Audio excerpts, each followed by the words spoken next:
Hello everyone, ఇక్కడ బీరకాయలు చూసారా ఎంత ఫ్రెష్ అండ్ ఎంత పెద్దగా ఉన్నాయో. ఈరోజు అమ్మ షాప్కి వెళ్తే బీరకాయలు అంతా ఫ్రెష్గా కనిపించేసరికి ఇంకా తినాలనిపించి తెచ్చారంట అమ్మ. ఇంకా నేనైతే ఇక్కడ కుక్ చేయడానికి రెడీ చేస్తాను. ఎంత సింపుల్గా చేశానో చూడండి. బీరకాయ కూర ఫస్ట్ అయితే ఆనియన్స్ కట్ చేసుకొని ఆయిల్లో ఆనియన్స్ అయితే ఫ్రై చేసుకున్నాను పచ్చిమిర్చితో పాటు. తర్వాత చూడండి ఎన్ని ముక్కలు అయ్యాయో, ఇంకా వాటర్ రిలీజ్ అవుతూ ఉంటే ఇంకా అలా తగ్గిపోతూ ఉంటుంది కదా బీరకాయ.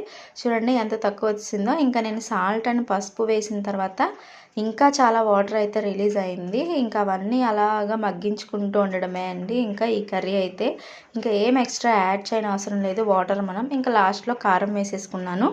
అండ్ కారం వేసుకున్న తర్వాత మన ఇంకా కన్సిస్టెన్సీకి తగ్గట్టు మనకి ఎంత దగ్గరికి కావాలంటే ఇంకా అంత దగ్గరికి కర్రీ చేసుకొని స్టవ్ ఆఫ్ చేసేసుకోవడమే, అంతే.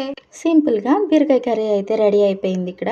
అండ్ బీరకాయ పీల్తో కూడా పచ్చడి చేయొచ్చు అనుకున్నాను, కానీ చేయలేదు. నెక్స్ట్ వీడియోలో చూపిస్తాను. బాయ్.